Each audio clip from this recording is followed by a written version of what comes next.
Okay, good morning. Welcome to Cup Filler Friday. I am Gina Sheeby, and one of my missions is to help women prioritize their self-care and feel confident in themselves. And I do that through beauty solutions. But another thing that I do on this page is I really just want to lift up other women and people that I admire, people who serve others well, but also take care of themselves well to do that good work. So make welcome, please, Val Katzer Foltz.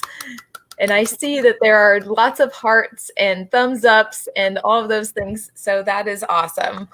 So before we get started, getting to hear about Val, because I'm telling you, you're gonna walk away with a nugget that you can take with you and go, I think I need to see that differently, or I think I could do that. And I hope you feel empowered and encouraged after today. So Val is a small town girl that has shown it's possible to chase your dreams and impact people wherever you are. Val is a female entrepreneur that has taken a brave leap. She left her corporate job to pursue her creativity and passion for helping others live beautifully. This has manifested itself into her relentless determination to build the Monroe 816 boutique and lifestyle brand that inspires others to honor their passions and chase what they love and recognize this beautiful thing we call life. So anyone that knows Val will tell you about her vibrance, the way she lights up a room when she walks in, how she makes every person she talks to feel valuable and important in her life. And I'm like getting teary. So her actions in her community and her work and her friends and family show how truly authentic she is. In the community, she gives her time to build organizations and support charities. She grows the economic viability of Garnett and is an ambassador for other small businesses and local entrepreneurs. In 2019, and I did not know this, Val, but you were recognized by the state of Kansas as the #1 female-owned retail business in the state. Woo, woo, woo. In her work, she has built something truly unique and inspiring with Monroe 816, always pushing the envelope with her creativity and sharing her journey openly and honestly with all of her followers on Facebook. During the COVID lockdowns, Val took the opportunity not to focus on her own business survival, but instead on recognizing all of the healthcare workers on the front lines of the pandemic. She gave away free products to workers nominated by her community, and what started as a simple gesture quickly turned into a forum to spread positivity and received hundreds of nominations and sponsored donations to extend the scale of her causes. With her friends and family, Val is a giver. One that always remembers the little details, is the first one to check in on you when you're down and needing support. She goes above and beyond to make experiences one of a kind and gives her whole heart to showing just how much she cares. Val is the essence. We're not even a couple minutes in. I'm already going to cry. Val is the essence of live beautifully, and the Monroe 816 brand she created. She shows every day that vulnerability and authenticity are not only okay, but are the cornerstone of building something lasting with the power to inspire others. And I cannot take a single bit of credit for those words. I reached out to someone we both know and love. That was written by your son, Brandon Katzer. Oh, of course. That does not interview over. We're crying now. Forget it. Yeah, hold on. I gotta get my composure. No, that is wow, quite an honor to hear those things said about me. I'm grateful for to know my efforts are felt by others. So, can you hear me okay? Absolutely. I can hear you okay. I got a message that when I'm talking, if you're talking, I need to mute my mic when you're talking. So that's okay. I can make that happen. Okay. So Val, we're going to start off today. I have a couple of questions that I asked all of our cup fillers. And so I just want to hear your story today. And so I hope you feel relaxed in this space. And we're just so honored and grateful. So first of all, what are you passionate about doing in your life to fill someone else's cup? Well, quite honestly, I have found that kindness is contagious, and any little thing that I can do to brighten someone else's day typically means that they're going to be lifted up a little bit, and maybe in turn change their attitude, brighten another person's day. I'm that girl that holds the door for everybody, that as I go into a store or come out of the store, I can get stuck there sometimes holding the door while 10 or 12 people go through, and I'm saying hello to everyone, and just a bright, cheery smile sometimes is all people need. But I also like to do fun little unexpected things for family and friends, and sometimes people that I see struggling that don't even, they're an acquaintance maybe, and it doesn't have to be anything big. Sometimes I just surprise them with a Sonic iced tea or whatever their favorite little drink is from Sonic, or I leave them a nice note, or send them a little, put a little surprise bag of goodies on their front porch. And I just feel like things like that really, it doesn't have to cost me a lot. Even just a nice note or a text to check in on them. I do that quite often if I haven't heard from a friend, or if I know they're going through a hard time, just kind of check in on them. Another thing I've found that it's interesting, even in my own marriage with my husband, the more I lift him up, the more I receive from him in return, the more respect I get. When I start getting the attitude and I'm just like, frustrated with him, and, you can't do anything right and whatever, that backfires on me quickly. So I've kind of learned, if I, send him throughout the day, like for instance, the other day, he helped me unload some furniture that we had purchased that was just too heavy for us girls to unload. And he kind of dropped everything, showed up, helped us unload it. And I sent him later on, thank you so much for doing that. I really appreciate it. And lo and behold, that night he was helping cook, do dishes, all of that. I didn't ask him to, so it really does things like that. It's contagious. It absolutely is. So I wonder if you've ever taken the Enneagram, Val. I took it, but it was spot on, but I don't remember, like, I'm really bad at following up with those kinds of things, because I'm like, I'm that person. I really need to go back and read how to handle other people. I just feel like I kind of have a natural ability to read. You have to, with a store like this, every customer that comes in, you need to treat them with love and respect, but also, just each one kind of doesn't want as much hands-on as the next one. And same way with employees. I've had a lot of different employees over the years in previous jobs, and you just have to figure out what they need. But I don't know what I am on. I couldn't tell you what I am on that, but I have taken the test. I feel like you're definitely a helper, Yeah. which is a 2, but I'm not like a specialist in the Enneagram. I have a lot of people in my circle that are 2s. Yeah. We seem to gravitate. So I can see that. all right. So can you remember a time, Val, when you struggled with taking care of yourself? You have this extensive resume, and I didn't even share the fact that my husband and you kind of worked together in an area of our life, and then you were our family photographer, and I got to teach your kids, and just this constant evolution of following passions and creativity as you went. But what does it look like in a time where you've struggled, and how did you find your way back? So definitely in my first marriage, I had low self-esteem. I got pregnant at 19. I was in college and just did not feel proud of that. And I remember trying to hide it as long as possible. And I mean, now I wouldn't change it for anything. That's the part of the journey that God had for me that I'm so grateful for. That awesome kid that just wrote that about me, right? But at the time it was scary and unplanned, and and just even my marriage, my first marriage was emotionally, you could say abusive for sure. And I just didn't feel worthy. And I remember whenever, and it was not going down a great path. And I remember when I needed to make the choice. I think it took me 3 times, maybe 5. I don't know. There were a lot of times to leave, and that's a dark, my mind has blocked some of that out. But when I finally got enough strength and courage to leave, I remember telling myself, this is how down I was. I told myself, I don't care if no one else ever wants me. I'm going to be independent and change and feel my own emotions, and not a reflection of someone else's actions that's so close to me, that's continually hurting me. And I remember thinking, no one's going to want me. I'm just this young girl with 2 kids, and I just had no self-esteem. So as far as how I got myself out of that, I think I focused one day at a time. I mean, you really just have to sometimes it's just getting up, putting one foot in front of the other, and doing something. I truly believe if you don't make any changes, then nothing is going to change. And that's such a simple statement, but it doesn't take much of an effort to make a change. And so just little baby steps every day and keeping your chin up. I had to be strong for my kids. I focused on what was important to them. And I also took breaks for myself. So, and that's something that I did learn from an early point. I think I needed it to be able to be there for my kids.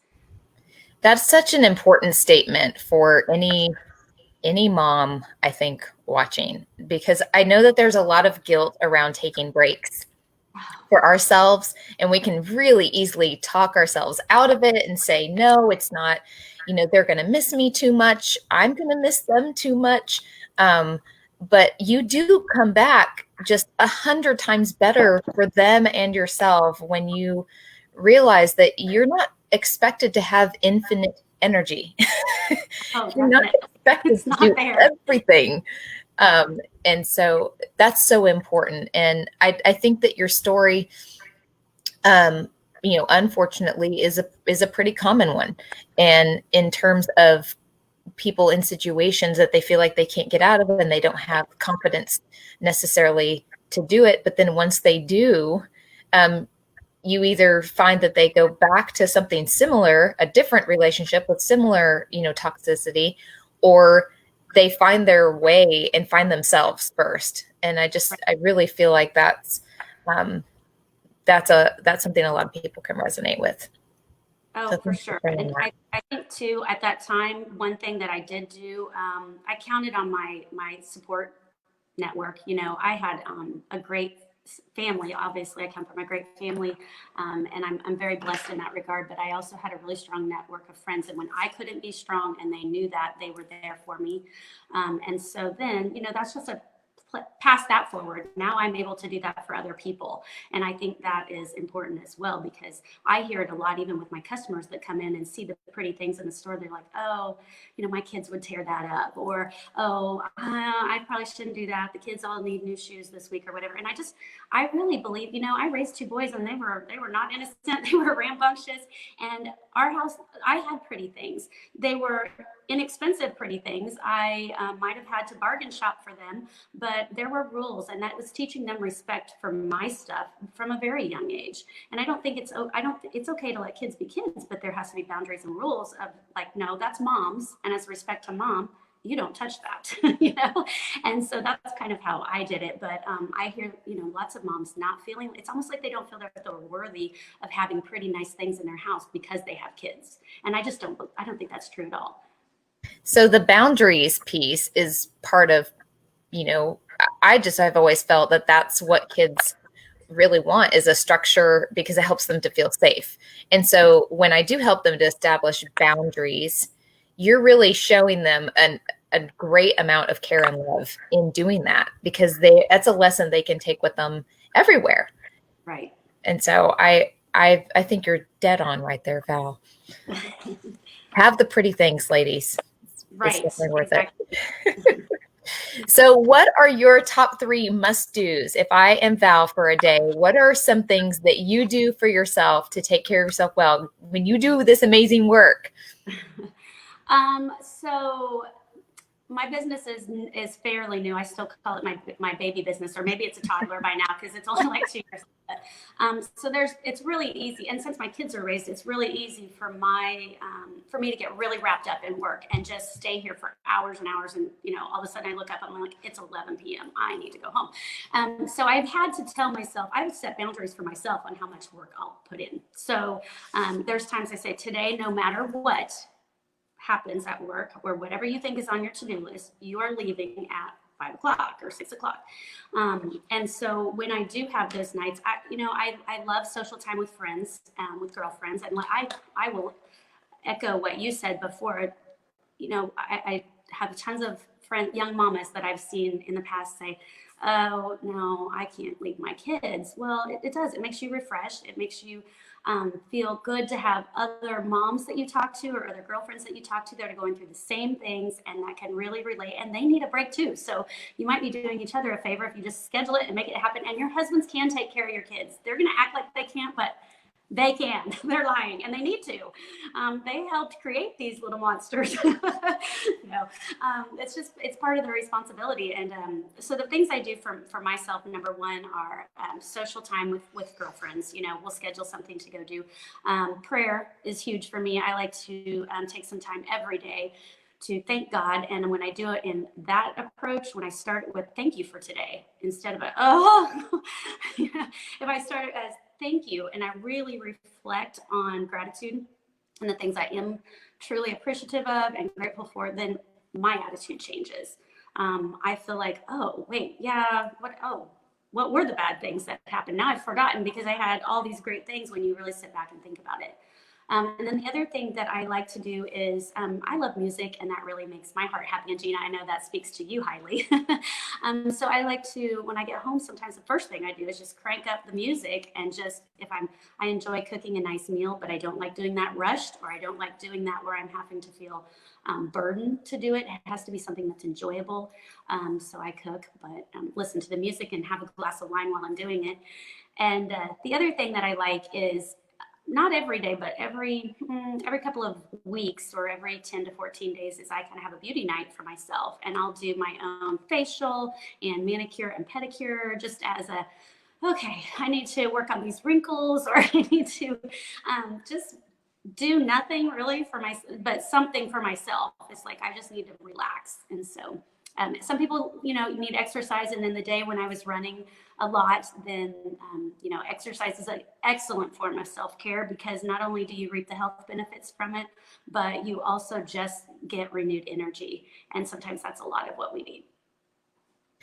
So I heard you're saying several things: boundaries for yourself, time with friends, definite time to take care of yourself. I love that you threw in some music in that, because it's such a healer in so many ways. And that the gratitude piece comes up over and over and over again. The more that I dive into self-care and the more that I read about it, it's such a great mindset and feeling for your entire day. Even when unexpected things happen, it could be that, well, at least it's not this, right? So so this is such a first world problem, and I'm being kind of a baby about it.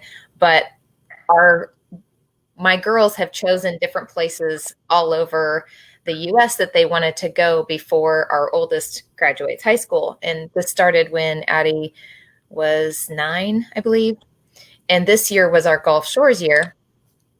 Well, that was just to put on the quarantine list for Kansans. You can't, it's a no travel state for us without 2 weeks of quarantine. Who has time for that? So I was being kind of a baby about it. And then, Aaron's like, well, we had to cancel that reservation by June 20th, or we couldn't get a refund. So it's kind of nice that we found out when we did earlier this week. But it was a bad thing, but it's just a matter of, and how awesome is that we had the ability and the resources to be able to go to some, to be able to take a vacation with our kids and to be able to go somewhere. And so I think when you come from a place of gratitude, it just reminds you just how awesomely blessed you are. And so I'll stop whining about Gulf Shores. Just No, I totally understand. And one thing I have found too, that situations like that, you may end up going somewhere else later that you find was needed for your family more than Gulf Shores. You know what I mean? True. You just never know what's going to come out of that. So it's one of those things. I've often found that if I look back, I'm like, oh, it's a good thing we didn't, or it's a good thing that did happen, because then we got the opportunity to do whatever. So absolutely. Okay, so I just want to pick your brain a little bit. When you think of a woman who inspired you to take good care of yourself, or has been a role model to you in some way, who was she, and what did you learn from her? That is such a hard question. I think because I am really blessed and have so many in my circle. and in my life. I mean, I instantly think of family because, my mom she is my rock in every way. She pushes me. There's a reason Monroe 816 is here today. I might still be sitting on the fence a little bit scared, but my mom's like pushing, go, go, go, do this. I believe in you, so she is one. My aunt Diane is another one. She's my godmother, and my grandma Miller. And the funny thing is, the more I think about it, the reason that they're all my role model are probably very similar in reasons. And I hadn't connected these dots before because this isn't my mom's mom, this is her mother-in-law. But in the same way, they all have this, first of all, incredible ability to overcome. And they've taught me that. I've seen them all go through incredibly difficult life situations, with, my grandpa was an alcoholic, and I know he wasn't there for grandma, and she had 8 kids, and her oldest had Down syndrome, and she never sent him off to an institution. She raised him. And then my aunt had her adult son. There was a tragic accident and he drowned. And my mom has had difficulties with her own father leaving when she was young, and coming from a family of 16 that don't all get along. She's had, they've all just had this ability. My mom also was a young mom. She was pregnant in high school. So, all of them have had this incredible ability to overcome and not let the challenge in front of them keep them from living, I guess. They just put, again, that one, like I said, you just sometimes have to wake up and say, all right, I got today, thank you for today. And what am I going to do with this day? And just keep moving forward. And that's one thing about them that I think definitely is a trait that I know I have. And I'm grateful for that, because some people can't pull themselves out of that, but just making that one positive step forward every single day. And then I know the other thing that they have together that in common is just an unconditional love for people. Everyone, and an unconditional acceptance of people. Like, I remember saying as a kid, it didn't matter who I ever brought home, Mom, can such and such stay the night? Or she'd pull up to pick me up at school and say, Mom, this is such and such, and she's always been kind and friendly. And grandma was the same way. We had this huge family, and Christmas dinner, you're in high school and you bring the new girlfriend or the new boyfriend, and grandma never ever, like, it was no judgment whatsoever. Welcome with open arms. Everybody gets a big hug. It's just, and people have always said to us, "Oh, your family's so, you guys are so lucky to," and we know we are, and so that we try to pass that on to our kids so that they'll treat people like that, and acceptance. I think those are things that are, my mom has done the pay it forward at the drive-through, where she pays the lunch of the person behind her, and it just makes her feel so good. And so those are things that the kindness and the strength that those 3 women exhibit, I think is really been an influence on me. And the final thing that they offer, all 3 of those bring to the table, is that, no matter where they go, what they do, whether they were working and they're all 3 hard workers. That's a good trait to have. They've passed that on to me as well. But they're, no matter what capacity they were working, playing, having fun, doing a family event, they were always classy. That didn't mean that they were definitely are not afraid to get dirty and put in the work, but they just, something about them is class. They always dress the part. They always, not necessarily in their Sunday best, but they're not going to go out looking like just, crap, I guess. And so that's self-care. That really is self-care, even though they may not tell you that or recognize that is self-care. It's just taking the pride in yourself to know, hey, I'm going in town. I remember my mom telling us, we're not going to town looking like this. It was 5-mile drive from in the country. It's not like it was a big, and we live in a town of 3,600 people. So it's not like we were going to the big city, but even if we were going to the grocery store, she's like, we're not going like that. Clean your faces off, wash your face, wash your hands, put on a better shirt, And so I think things like that, just having that, those 3 in my life have definitely been strong role. And there's so many others, but those are, I'd have to say, probably my top 3. Oh my gosh, what an incredible testimony, and just to all of the women in your life, but to be labeled as an overcomer, and to have such great acceptance for people in your lives, and to also work hard and share that with your kids. And I'm glad that you brought up the class. I think that there's maybe I don't know. There's a whole generation right now, and I'm raising teenage daughters that love to wear the Addie wanted to go to the store yesterday and she was wearing just a pair of spandex and a t-shirt, and it was and I know that for a lot of people that's just fine, but it drives my husband nuts. Oh, I He's can see like, that. nope, put on real pants. You're putting on real pants or real shorts, but whatever that is not going out the door. Because in his eyes, that's not how a woman presents herself. And I know that a lot of people love to wear that. I'm not passing judgment on that, but for my husband, he's like, nope.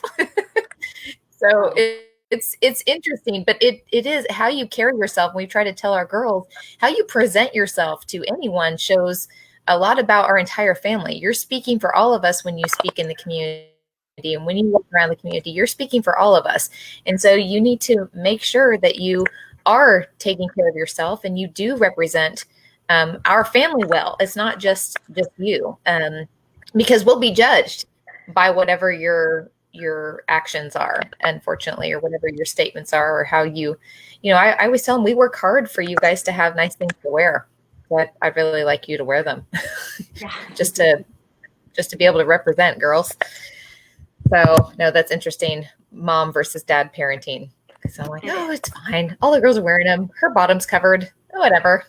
Well, okay. So Val, I know I'm coming on time. I know you have something else to do this morning as well.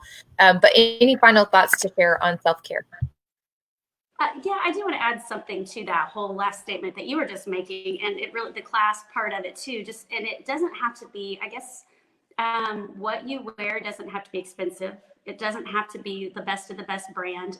It's just about pride in yourself. And so sometimes, if my husband, and this is Gina, I don't know if you know this about me, but, and you will be surprised if you don't know this, but we are goat farmers. Of recent, and never thought I would say those two words come out of my mouth ever. I was born and raised on a farm, but I am really, I'll go help, I'll get dirty, I'll do the work too, but I'm like, I'm not even an animal lover, not an animal hater. I'm just not I'm like, yeah, they're fine, they're outside, whatever, but yeah, we're goat farmers. Yeah, it's embarrassing. I've got over the embarrassment of telling people that. I just told my husband, you know how much we're going to get made fun of. But my point is, in all of this, is even if I'm going out to the farm to help my husband, or even if we're going to be out on the property working with the goats or whatever, there's some sense of I feel better, or days that you wake up and you're lazy and you really don't feel like doing all the hair or even taking a shower. For some reason, even if I can make my hair a cute ponytail or do something simple with it and wear big earrings. My thing is earrings. I forgot them today. I can't believe it. I mean, I never leave the house without big earrings, but or lipstick, whatever it is that's your thing that makes you feel better, because even doing that little bitty thing for yourself does give yourself a little boost. And so that being classy doesn't have to be expensive. It doesn't have to be, name brand, whatever, but just doing, minus these cheap little leather earrings. I have hundreds of them, probably, I don't know, but every color that I want. And if I'm going to the farm, these big old earrings get put on. My husband's like, why are you dressing up to go to the farm? I'm like, do you see what else I have on? I have on my rubber boots. I am not dressed up, but these earrings make me feel good. And, it's just that is one thing that I would say, when it comes to self-care, is when you do it and you feel better about yourself, you're going to project better onto everyone else. You're not going to be as down, you're going to be up, and you're going to be positive, and you're going to be feeling good. And that definitely is a reflection that you will portray, and it will help you be able to be kind to people when you're not kind of in a funk. So that's how it all comes back. That whole, live beautifully thing. It's like, take care of yourself, take care of others. And it's not just about having the pretty fancy things and trying to be something you're not, but be who you are. But take care of yourself. Then that is why you're a cup filler this month. Right there. That's exactly why. I could not have asked for you to say that better. That's exactly what I'm trying to emphasize in this entire thing is it is possible for you to, because we are such natural givers as women, and I think we do put so many people before ourselves. It is possible to take care of yourself and serve well. And if anything, taking care of yourself is probably number one, and then serving others is number two. I would agree. In that order. Because you just can't do it well or with authenticity when you don't. So Val, where can people find you? Oh my gosh. So Monroe 816 is the name of the business. We're on Facebook as Monroe 816. Instagram is Monroe 816 Home. And then we have a website, www.monroe816.com. So we're pretty lucky that they're all consistent and pretty easy to find us. We're also located on the downtown square in Garnett, Kansas. So if you have not been there and want a cute little day trip, you guys, it's kind of worth it. There's several cute boutiques here in town. There's a couple flea markets. We have some great restaurants.